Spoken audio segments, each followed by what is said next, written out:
Assalamualaikum warahmatullahi wabarakatuh.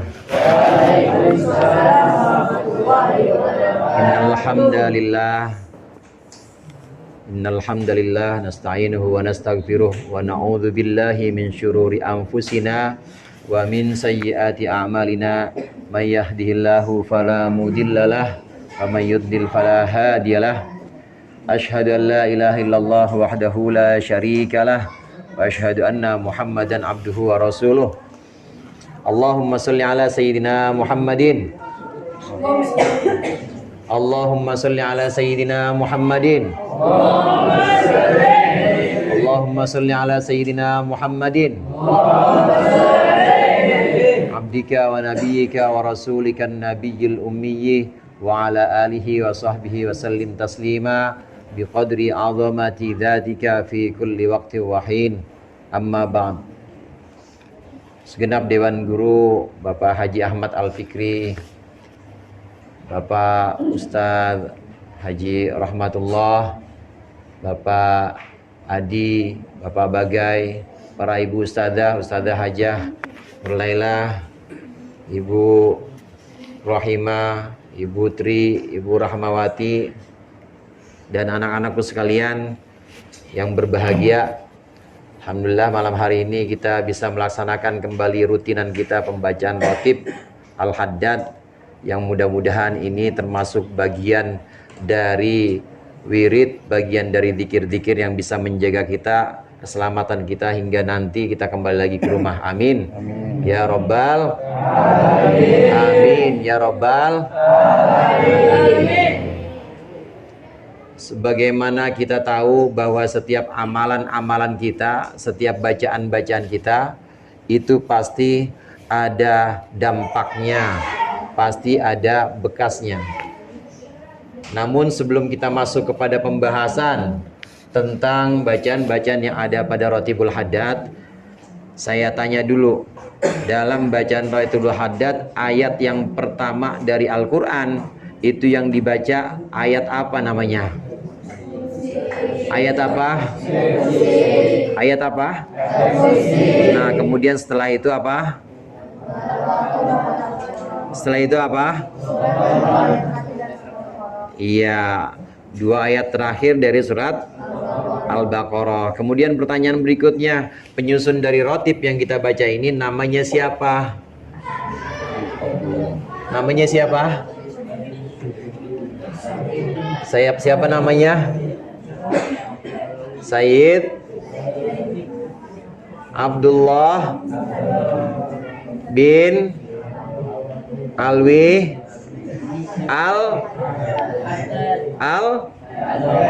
Al-Haddad. Makanya disebut dengan Ratib.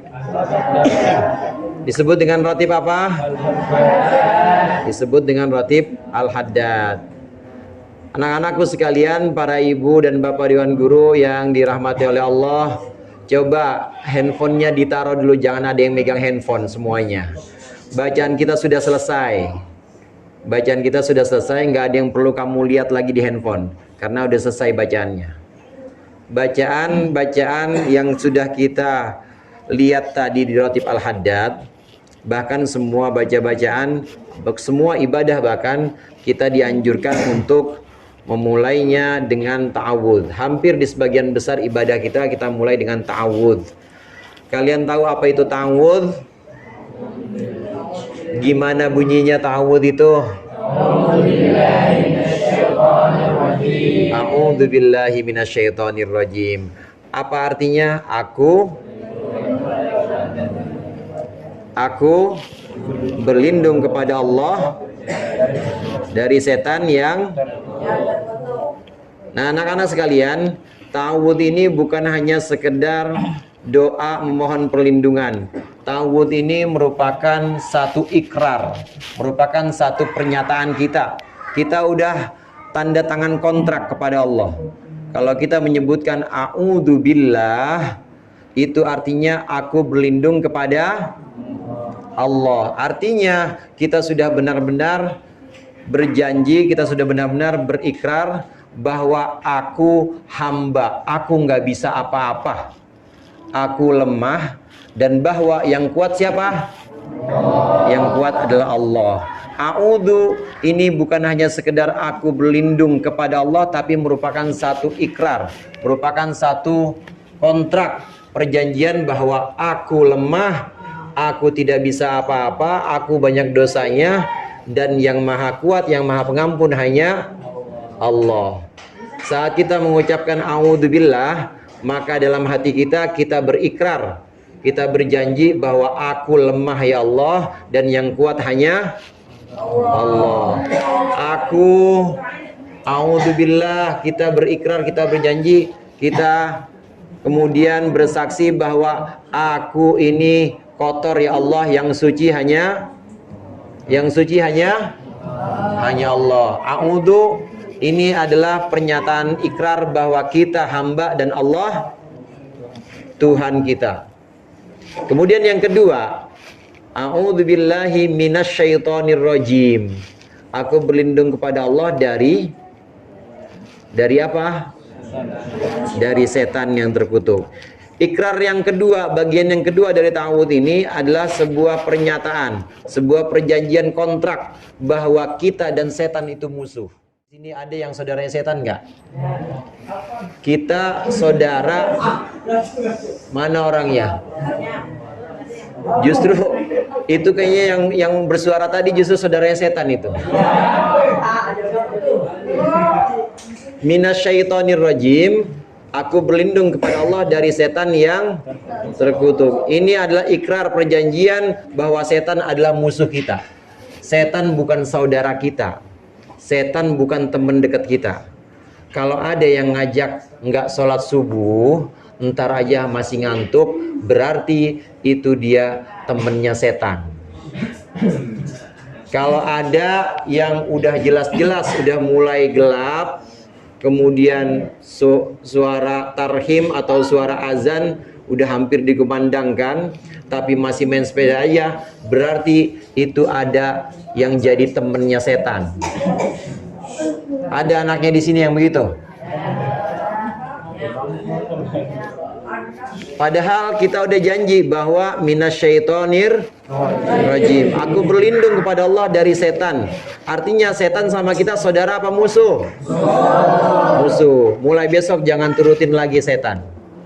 Kalau kamu nurutin ngantuknya, kalau kamu nurutin mainnya, berarti ada setan yang dekat kamu, kamu jadi teman setan. Atau paling tidak kamu sendiri itu adalah setan. Kamu sendiri adalah setan karena kamu sudah mau untuk diajak menentang perintah-perintah Allah. Ini yang pertama, sebelum kita masuk kepada pembahasan zikir-zikir yang ada dalam Ratibul Haddad. Ta'awudz itu merupakan pernyataan, ta'awudz itu merupakan ikrar bahwa kita hamba dan Allah adalah Tuhan. Yang kedua, ta'awudz adalah pernyataan, ikrar, perjanjian, kontrak bahwasannya setan adalah musuh. Jangan ada yang nurutin setan. Nah, anak-anak sekalian, ini jelas-jelas kita hanya berlindung kepada Allah. Artinya tidak ada yang bisa menyelamatkan kita dari godaan-godaan setan kecuali Allah. Karena setan sama kita itu lebih tua setan. Fajar, mana Fajar? Jar, setan sama kita lebih tua setan, umurnya lebih panjang, baik setan yang namanya iblis maupun yang dari bangsa jin itu lebih panjang umurnya. Kalau kita hanya mengandalkan kemampuan kita, kebisaan kita, kita nggak akan bisa ngelawan setan. Maka dari awal a'udzubillah, aku berlindung kepada Allah. Cuma Allah yang bisa melindungi kita dari setan. Karena senjatanya, perlengkapannya, semua peralatan-peralatan buat goda manusia itu lebih lengkap dibanding kita. Tapi kalau kita sudah ikrar, kalau kita udah mengaku kita nggak bisa apa-apa, maka langsung yang handle, tahu handle? Yang cover langsung Allah. Langsung karena kita udah nggak bisa apa-apa, biar nih yang namanya Akmal, kata Allah, biar saya yang ngurusin aja. Pengen nggak Mal? Pengen nggak langsung diurusin sama Allah? Pengen. Jadi jangan macem-macem kalau iseng sama Akmal, yang marah bukan Akmalnya, tapi Allah yang marah. Kamu kualat sama babe begitu.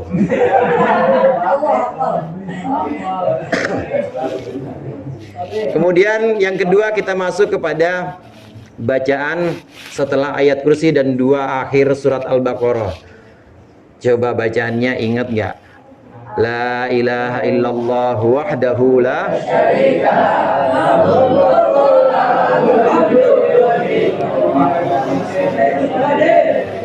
artinya itu tidak ada Tuhan selain Allah, wahdahu la syarikalah, hanya Allah saja yang jadi Tuhan dan tidak ada sekutu bagi Allah. Lahul mulku wa lahul hamdu yuhyi wa yumit, hanya milik Allah lah segala pujian, hanya milik Allah lah segala yang baik-baik. Yuhyi wa yumit wa huwa ala kulli syai'in qadir. Allah yang menghidupkan dan Allah yang mematikan, dan Allah kuasa atas segala sesuatu. Tahu artinya kuasa anak-anak? Anak-anak tahu artinya kuasa nggak yang perempuan? Apa itu kuasa artinya? Apa? Allah kuasa atas segala sesuatu artinya mampu. Apa? Apa artinya kuasa? Mampu. Allah mampu atas segala sesuatu. La ilaha illallah wahdahu la syarikalah. Tidak ada Tuhan selain Allah, hanya Allah saja, tidak ada yang kita sekutukan. Tidak ada sekutu bagi Allah.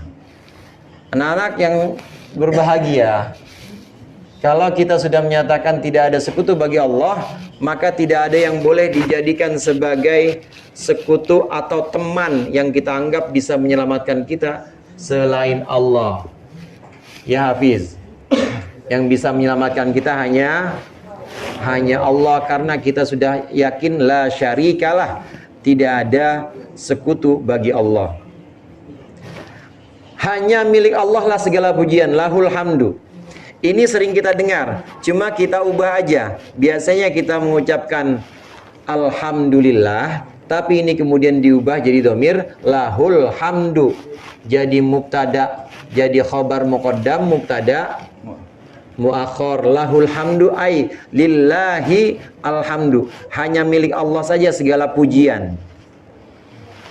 Jadi segala pujian milik siapa? Hanya milik Allah.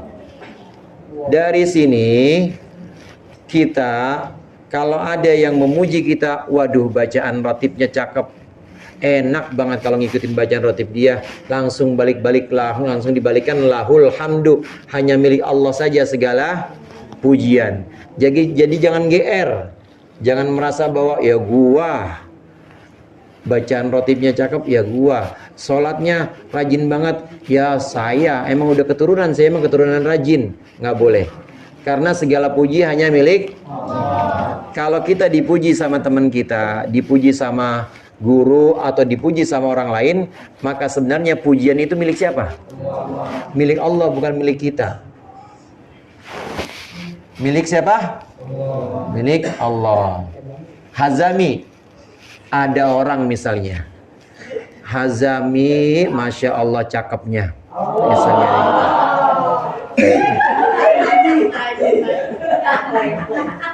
Pelajaran apa aja dia bisa jawab. Semua pelajaran dia bisa jawab. Pakaiannya, ada orang muji nih, pakaiannya rapih terus, uangnya banyak, misalnya nggak habis-habis. Nah tunggu dulu, Hazami yang dipuji jangan buru-buru, kemudian dadanya dibesungkan, gua keturunan, gua emang udah pinter, keturunan dari sana, enggak. Tapi kenapa segala puji hanya milik Allah? Itu anak-anak, kalau kita bisa memuji Hazami seperti itu, atau ada orang nyanjung Hazami seperti itu, sebenarnya Allah yang sedang menutupi aibnya Hazami.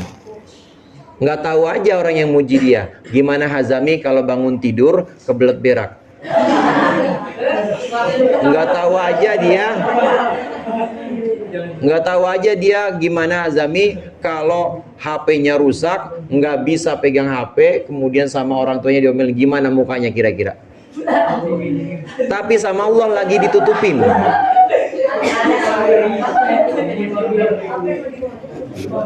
Tapi oleh Allah itu sedang ditutupi. Lahul hamdu, hanya milik Allah saja segala puji. Kalau ada orang muji kita, maka kita langsung alhamdulillah, itu artinya Allah lagi nutupin cacatnya kita. Allah lagi nutupin aibnya kita. Andai Allah buka, nggak ada yang muji kita. Andai Allah buka, nggak ada yang muji Hazami. Andai Allah buka, jelek-jeleknya kita, sholatnya bukan karena Allah, baca rotibnya juga karena Bu Neneng, jadi imamnya juga karena si Anu misalnya. Andai dibuka semua, nggak akan ada orang yang muji kita. Maka harus kita kembalikan segala puji hanya milik Allah.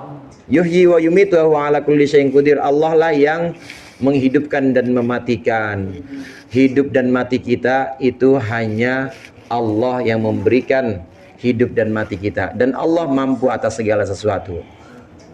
Nah, anak-anak sekalian yang berbahagia, dalam satu hadis Rasulullah SAW bersabda, siapa yang membaca la ilaha illallah wahdahu la syarikalah lahul mulku wa lahul hamdu yuhyi wa yumitu wa ala kulli syai'in qadir fi kulli yaumin mi'ata marrah kanat lahu idla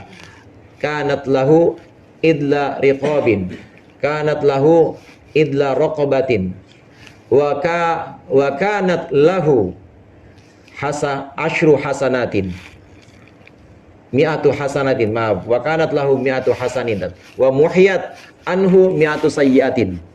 Siapa orang yang membaca la ilaha illallah wahdahu la syarikalah 100 kali setiap hari, maka akan Allah, langsung saja artinya saya lengkap, maka akan Allah catat kebaikan 100 buat dia. Ada ibadah 100 dicatat buat orang yang baca la ilaha illallah wahdahu la syarikalah 100 kali. Begitu juga dosa 100 dihapus. Dosa yang 100 juga dihapus. Pak, saya kan cuma baca 3 kali. 3 kali kali berapa orangnya? Ada berapa nih semua? Ada 50. 3 kali 50 berapa? Udah 150. Udah 150 kebaikan itu dicatatkan untuk kita. Amin. Dan juga udah 150 keburukan atau dosa-dosa itu dihapuskan dari diri kita. Amin.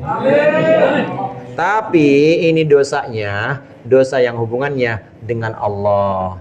Kalau dosa yang hubungannya dengan Pak Bagai, wajib minta maaf. Kalau dosa yang hubungannya dengan Pak Adi, wajib minta maaf.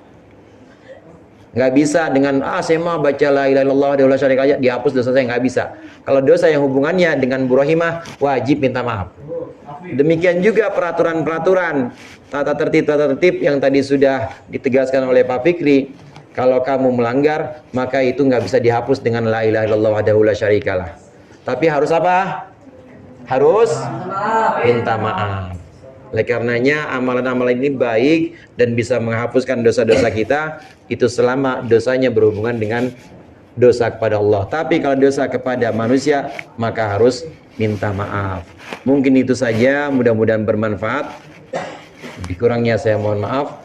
Wallahul muwaffiq ila aqwamit thoriq. Assalamualaikum warahmatullahi wabarakatuh.